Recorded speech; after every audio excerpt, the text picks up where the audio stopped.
creativity boosts your profitability. Correct. Walang anong nangyayari, pare-pareho lang eh. So nako-commoditize siya. Yeah. Maybe it is a time for us to hack into this platform. You need to be a hardcore gamer to be a gamer. Right. The Philippines has 95%, I think, gaming penetration right now. And that growth is fueled by mobile. Kapag wina-welcome natin yung progress, here's what's gonna happen.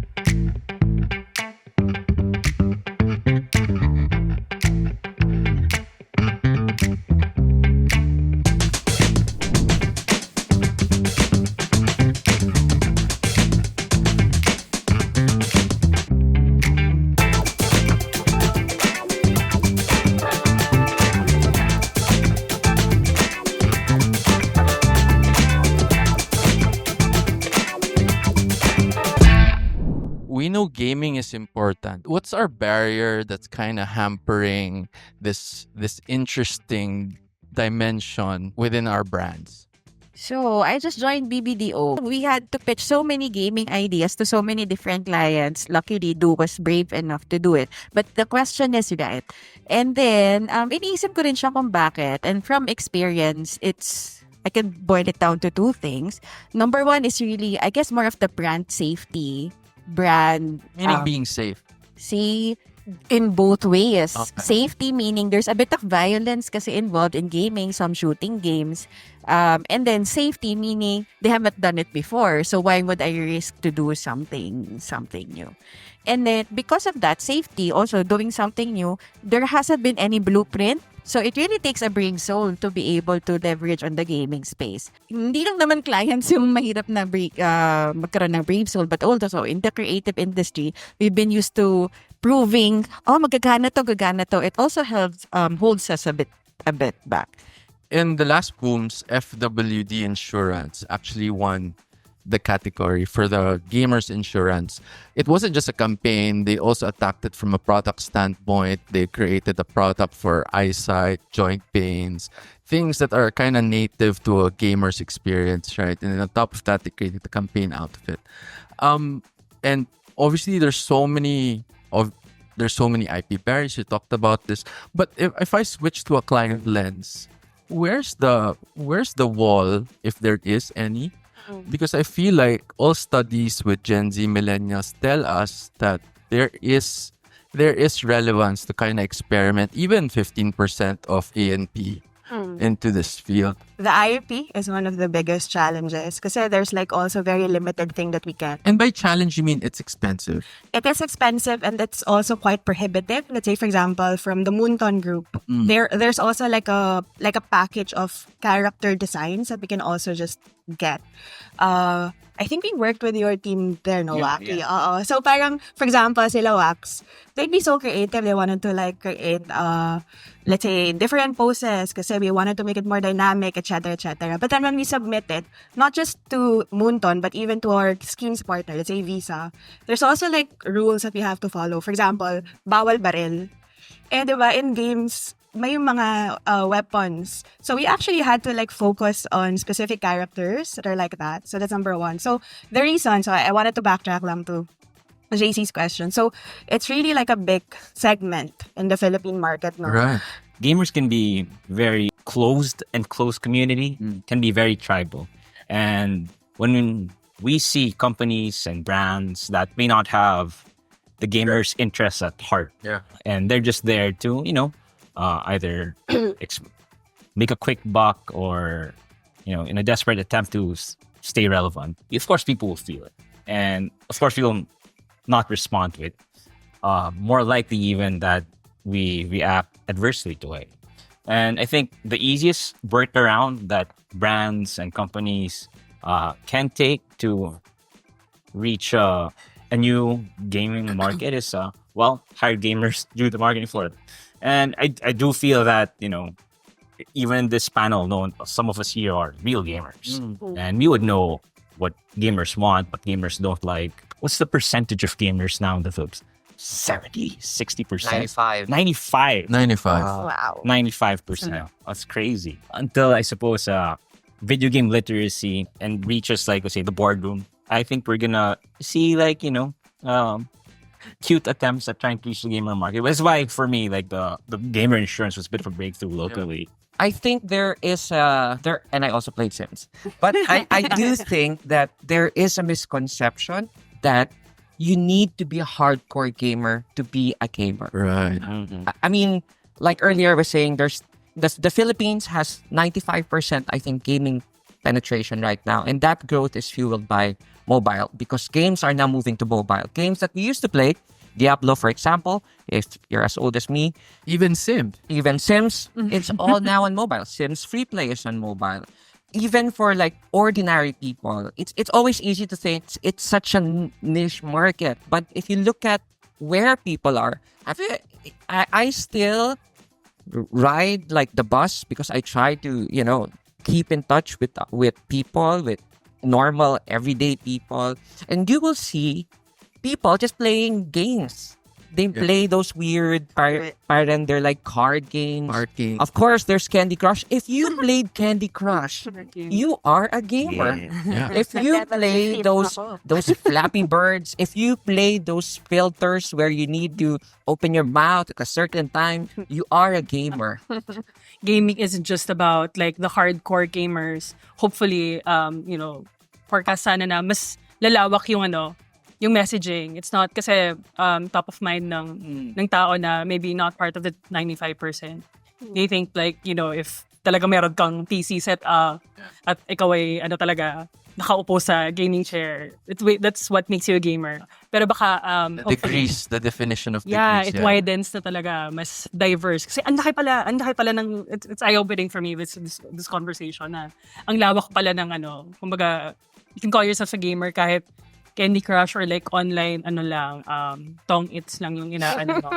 Still a gamer. Yeah. So, it kind of also gives us, the marketers, like a bigger playground to run around it. Crappiness is good. Hacking it Yeah, is hacking good. it. Yun yung Correct. apply natin yung creative thinking. But if we're gonna scale it and if we're gonna move forward, we can't just keep on hacking it all Correct. the time. I absolutely agree. Parang, I don't know if it's a forecast, but my hope and invitation to the gaming industry is to also reach out a hand, because the creative industry is willing to reach out a hand. We're Ready. adjusting, we're hacking, Yeah. we're understanding the gamers, but also reach out to us kasi wala talaga kaming makausap minsan. It's so closed off. So we meet, we talk about it as to move forward as an industry. So, I guess it also depends on the priorities of the brand, right? So say for example, for my the priority is really like getting even out, our feet even wetter in the banking space, which is why that has been the leapfrog game strategy for us since we rebranded from Paymaya back then. So to your point, innovation, yes, definitely. But I guess it also, at least for us, it's also like finding commonalities across like different probably categories and industries. So for example, there's like a huge overlap between like the student segment and also the gaming segment. So those are opportunities that we actually look into. Obviously we've tried some gaming efforts in the past and some are actually a miss, some are actually a hit. And then therefore, parang how do we iterate them? And then that's basically how we also fund it and like really obviously defend it in terms of the budgets. I personally can't commit to like X%. On behalf of all the clients. Right. Pero definitely, because Maya has been obviously like a very, very brave brand, diba? It's very bold and like trying new things, exploring a lot of fresh ideas together with our partners as well. So, yeah. A lot of the brands have this great opportunity actually to really tap the gaming community. I'm sure it's easy to think that, it's niche. But actually, if you look at the gaming community online, we are one of the loudest voices. The Philippines, of course, some of it can be toxic, some of it can be crazy. But if you find the right mix, we are the loudest community of gamers online. Like they even have a moniker for us. We're Pinoys because we're really noisy and tend to be toxic. Love that. P-noise. Yeah. How can we take a creative approach into live shopping without necessarily being a duplicate copy of how China does live shopping? E-com is such an untapped creative platform. If you take a look at NutriAsia's poetic codes, Deliciously deliciously poetic. poetic promo codes. Yeah. It's so beautiful, but again, you can see how it's a hack. Right. It's a creative approach to something that could seem very, very boring. And what's great is... And it was nodding to culture. Yes, it's not just nodding to culture. So it's a brand that is distinctly Filipino. So they Right. know who they are. Right. The idea, which is to use salawakains, kasabihans, that's very Filipino. It's so on point. So it's something that's very relatable. And the timing of that, which is the context of, Buwan ng Wika also adds to that impact. So those things, it shows us that, e-com is not necessarily, I will give you a promo code, I will give you a price, I will give you a discount, because everybody's doing that. I mean, from our end, one of the things that we submitted in the Booms last year was a campaign from URC, which is dead selling. That one, similar to how NutriAsia did it with Datu Puti, what we did was, so people do live selling all the time. There's so many of them. And our clients wanted to do live selling. So what we did was we turned the live sellers into, Filipino supernatural creatures during Halloween. And that sold. Like it sold out, all the products. And again, it's these little experimentations, these little things that you just try to insert a little bit of our culture so it doesn't become a copycat. Because our culture is so rich. Right. So I've talked to many advertisers of different categories, some from beauty, some from FMCG, and they are going into live selling. A lot of them, mataas yung revenue, but mataas din yung expense. Kasi ang operating a live selling business, babayaran mo yung lighting, yung cost, yung live seller, and then the volume is Commensurate. not commensurate to the amount of investment that you have to put into it. But I have to give it to the brands. A lot of brands are experimenting. They know that it's gonna be the trend. So they're doing it and they're trying to crack it. But yun lang, no names, but I've heard a lot of it's in the red. A lot of it is actually not making money. Creativity boosts your profitability. Correct. Walang anong nangyayari, pare-pareho lang eh. So nako-commoditize siya. Yeah. Maybe it is a time for us to hack into this platform. We were aiming to kind of make the banal, the mundane, act of like shopping online would be a bit more, kumbaga parang ginigamify or like add a little bit of a twist to it para to make the shopping more of an experience than just, buying stuff. So, pero sa ngayon, I think, to be what we did, I think the closest thing, a latest work from Gigil was, pero mas on ground siya, pero sort of online din, what work we did for Jollibee. It's called Joy Zone. So, parang, what we did noon, parang, we kind of, shifted the act of yung magkiklaim ng voucher. So, kasi, I don't know if general term yung grepa. Yung kapag nag-aano tayo, diba? We love sales, we love getting value for our money. So, parang to kind of banking on that, what we did was, yung to get your voucher, you'd have to like smile for we attached like a camera of one of the stores sa ng Jollibee. Tapos, ngingiti ka doon. So, depende din sa smile mo. Will dictate kung ano yung mo. So, with that, parang you can just get, the vouchers from the mga namimigay. But with that, mas pumatok siya kasi it became Experience. more of an experience. Yeah. Parang naging paanuhan sila. So, syempre, yung mga tao talaga nung unahan sila. Yeah. Ngitian nila yung It's always a linear journey kasi, di ba? Na parang you go to this website, tapos you check the products, and then you cash out or you check out, di ba? So, parang, yun din, parang kailangan ng kailangan baliin yung customer journey. more than just the sale. Yeah, di ba? Na dun din papasok yung creative agencies na what can we do to, I don't wanna use disrupt, pero yung guluhin ba yung journey of Make it from fresh. point A to point B, di ba? Making it fresh and at the same time parang putting in a lot of subcultures kasi parang yung e-commerce is a lot of categories, di ba? Ang daming interests na pwedeng pumukaw sa bibili. So parang ganun din yung mangyayari na, oo nga, no? I-mix natin yung isang subculture to another and then towards the end, again, end of the funnel, parang mas magiging rewarding yung transaction mo na hindi ka lang bumili because may kailangan ka. Bumili ka because of, the experience. Bumili ka because of, ay, ang dami kong pinagdadaanan to go there, to the end, diba? But I think apart from that, really, it all boils down to the product. Kasi we can only do so much naman on the advertising piece of it, diba? So for example, for the Get Bank campaign, but prior to that, we also did a lot of studies, brand health studies, etc. So say for example, in the last Kantar study that we were able to run, the highest brand attributes that we would actually like get high scores with are in the high-tech banking space. So meaning to say, the customers always speak for themselves. Yeah.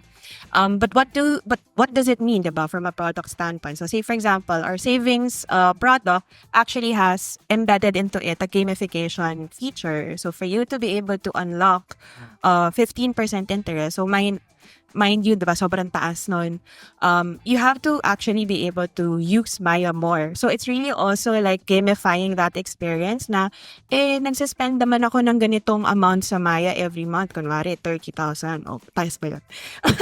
So, diba, parang like, if I put in also my savings within Maya, I can actually make both my spending and saving work for me. Work for you. Even better. And then obviously, from a business standpoint, that's how we do it now. From a product standpoint, really making it a point to differentiate ourselves.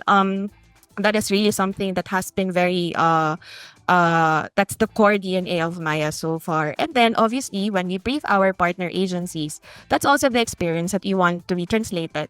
Diba? Of course, we don't want to be like your typical typical bank ads that you would actually see, diba? So we want to be able to do that. And that's like what we like really constantly remind ourselves Parang meron kami talagang dipstick na parang Maya ba yan? And then also obviously like you have to be very brave to also like make a gamble. Ako personally, I've been with like 5 brands ever since. And I've been so thankful kasi in Maya also, like the leadership also plays a huge factor diba? Parang to everyone's point So earlier. it's cultural.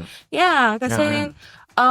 they're also willing to like bet on the ideas. Yeah. Oo, hindi kami masyadong, well, we have to defend obviously and we have to like clever decisions, but like hindi siya putas ng karayom na like that's too over the top or whatever. Yeah. So, yun, that's really something that we have been living up to, I guess. Medyo mahirap year on year.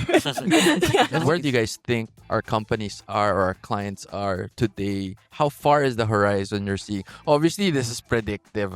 AI, personalized ads, big data, the power of creativity in personalizing my experience, the ads that I see. If you've seen what happened in the States in particular, Yeah. when AI first started, blowing up, people were like, "Oh, it will replace my job." All of that. Mawawalan tayong trabaho. We should fight against this. Parang dumami yung trabaho. Oo, parang tumami, di ba? Dumami pa. Yeah. And that's the thing. I think I remember when Photoshop, when freehand was introduced, when all of these things, all of the things that we are now using, even cell phones, people are saying, that's not that's going to affect so many things. I think the way to look at AI is really as a tool. A tool to improve how we do work, a tool to improve how we do creatives, a tool to achieve our business objectives, our creative objectives, and also, just to make the world a better place. Context of personalized ads.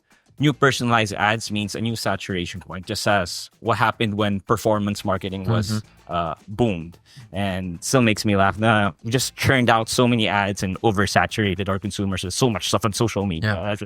What the heck is this in the first place? And when that happens, when you reach that new saturation point, creativity is going to be the new differentiator again. And that's great for us, isn't it? As Because always. we always have a place in. Why are such bold campaigns the exception and not the norm in the Philippines? How hard or how easy was your campaign to pull off with your client? Na-amaze din kami sa how the conversations about this is being stretched to the point na, kasi in my head, parang if it's a campaign, parang short-lived siya or it's by me definite time. But for this specific case, ang haba na ng usapan, like more than a year in, and we're talking about it and more developments. Like for example, more cities have planned on implementing it. Like Nice. at the moment we have 2 more, and sobrang bigat din nung parang ang meta and ang surreal nung simple, 'di ba? QR code. Pero it's been filed in Congress already to become a national law. So parang ang surreal, 'di ba? So parang going back, and it has been also talked about earlier sa may call out sa innovation group, 'di ba na? It depends kasi siya with the person, if an individual or an organization, whether it's private or public, they have their own set of interests and priorities, 'di ba? And at the same time, parang yun din yung naging unlock namin with Quezon City, because we all know that Mayor Joy Belmonte is an equality champion. And siguro ito na rin yung window opportunity or a clear picture for us to look at na kapag welcome natin yung progress, here's what's gonna happen, di ba? So, as long as we welcome that kind of progress and at the same time, really making them understand na, again, babalik at babalik tayo na we're here because may needs ang mga tao, and if we cater to their needs and answer to those needs, siguro one way then to block or like really break the glass ceiling into convincing them to invest and to do it and to implement it eventually. Nice. Yan, very important yung authenticity, and then if we don't have like the representation within our team, we go out, we do the research, we do kasi yun nga, again, if we do things na cosmetic lang, sayang yung work kasi it's just face value, it's just yun nga, sayang nila si clout lang, and things like that don't live that much. And to compare, like, right to care, it's so authentic, and it's a real problem. It answers a real problem. And see, like what Adrian said, it spanned like a year and it's still going, Right. and that's like proof. And more cities. Yes, and it's Amazing. proof of real work. And when you do the research and you do like really immerse yourself, and you go out and really talk to the people who yung kumbaga may involved din sa solution, Right. you produce real work. Kasi yun nga, it's really just wasted effort if it's just you don't do the research. Right. Ayun din. With the initiative kasi sometimes it takes a certain amount of resource into it. Maybe siguro we don't have the resources for it. But yeah, personally speaking, if kayang mag ng initiative in answering like a real problem, go yan. Pero Can you agree that we can deliver humor both cheaply and highly produced? Obviously, yes, right? Malaking factor yung insight na alam talaga natin pag summer, pawis galore yan. Kahit nakaupo pa lang, parang tagaktak na yung pawis. Ayun. So parang we harped on that insight and parang expanded it na parang mas nakakatawa pa siya. Parang hindi natin kailangan maging seryoso about it eh. Kasi parang parang may discomfort, ganun. Pero parang pwedeng pagtawanan na lang natin. It's very Filipino also, na parang pagtatawanan mo na lang yung misfortune sa'yo, ganun. So parang yung hassle ng pagiging pawisin, ayun, parang inano na lang din namin. Pinush na lang namin at parang pinagtawanan siya. And parang interestingly enough, parang like other people from like mga mainit na countries as well, parang nakarelate. Like yun, parang India, Thailand, ayun. Tsaka, umabot ng Iraq ata. Iran. Parang ganun. Wow. Basta parang may nakita Nice. kami screenshot na shinare yun. Ayun. ang humor kasi, like in essence, humor is a kind of a tool na you use to get an reaction from people talaga. So, pag humor, mag-expect ng tawa. So, parang you really do expect like a reaction. And with that, parang siyang, it's a hit or a miss sometimes. And sometimes when it's a miss, it's really a miss. Can either be really funny and at the other end of the coin, not funny to other people. And you can be safe, but at the same time, on the other side, Appetite talaga. it can be missable. It's, siya eh, parang siyang sugal, in a sense. You really try to be, kasi, again, kind of circling back on the AI. Kasi, I don't think yet na AI can replicate authentically ang humor kasi it's such a human nuance. Sobrang the emotion, the timing. You can't, like, I don't think machines could have mastered like comedic timing yet, kasi well, sa mababaw na understanding ko ng AI, they get data from the digital space. And most of the humor isn't on the digital space. And yung mga hirit na ganito, it's not, I don't think AI can pick up on that just yet. So, with that, hindi yan, so sobrang human, niya, parang ang nipis nung line nga na you kind of tread on, So, to kind of, parang make sure na you're not crossing the bounds, so to speak.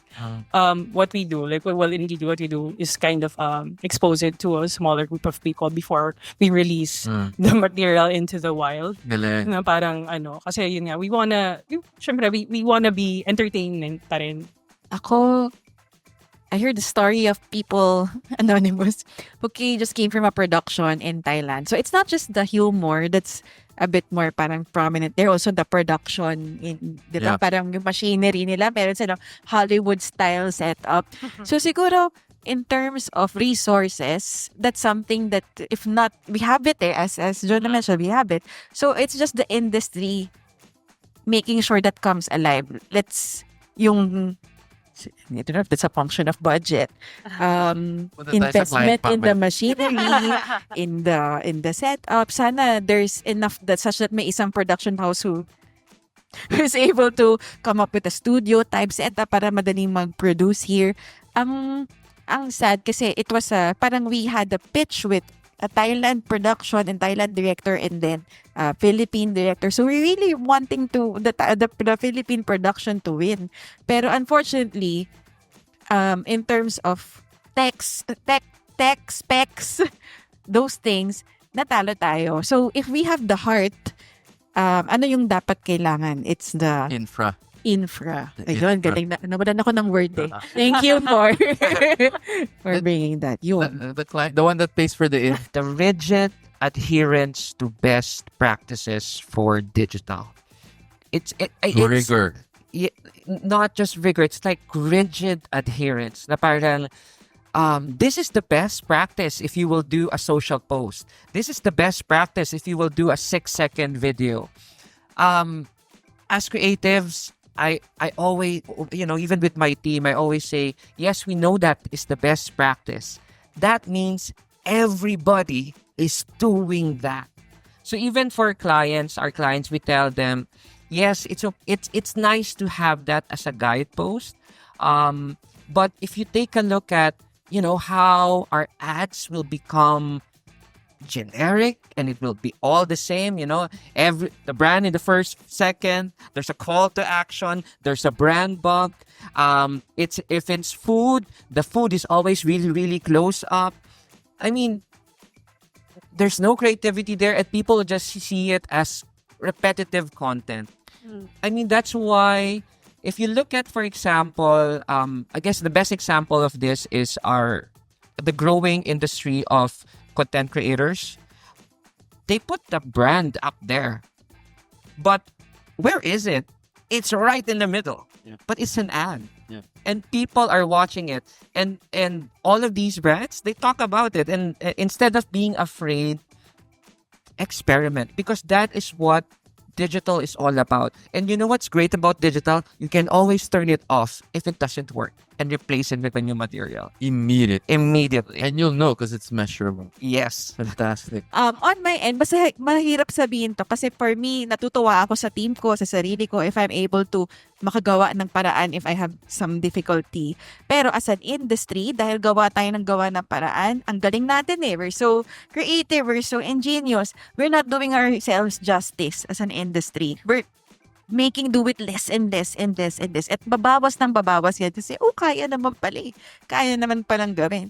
And how are we going to compete and elevate the standards as an industry as a whole with ideas, production? Kaya naman pala with a smaller budget. Sige, next year, babawasan ka na yung budget. So, that's what, as an industry, I hope we can make a stand for ourselves na magaling tayo, yes, but that's not an excuse. wala tayong pang-pondo, pang raise ng mga tao, pang bonus ng mga tao. So, we should stand up for ourselves. Maybe not remove or disrupt. Remove. Maybe what we can do more. Coming from a client also perspective. Siguro, being more collaborative talaga. Like, we really treat our agency partners as really partners, or our production team as really partners. So, to Leslie's point, no, coops kami Sabi namin, embrace namin yung pagiging client namin. Branding every frame. Di ba?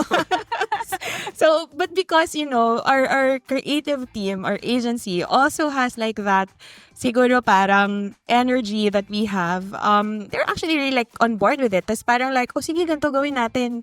Para hindi siya yung like, awkward, cringy type of brand book execution, right? So parang how do we do that? And then the next one siguro parang just related to that.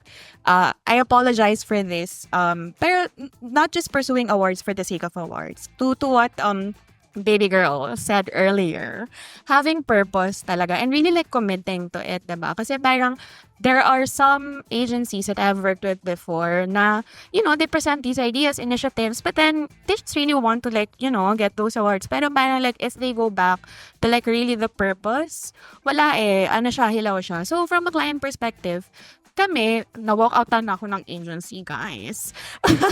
Kasi nga, diba, parang like, diba, nag-present sila na initiative, but then it really doesn't like, parang hilaw siya to a certain extent. So, just really like thinking about what the client's needs are, but also more importantly, what the customer's needs are, and just really going back to that. Coming from what everyone said, I think I want to break like inhibition, apprehension in a sense. Kasi it's not always just about it. Doing the best practices. It's not always about like, the brand retention. I think more of, kasi, a lot of marketers in general, like client or agency, marami kasi yung nandun na tayo sa comfort zone na we've come accustomed to. So sometimes when we've presented with something new, something different, we're apprehensive na parang, oh my God, natatakot. So parang it kind of hinders us in a sense. And I feel like all these great works, yung mga nanalo sa booms, all these stem from may isang hindi siya nag-apprehend, hindi siya parang may belief na parang, okay, try natin to. Like all these great solutions, these great creative solutions, I feel like can be opened up if we just kind of open their hearts and minds.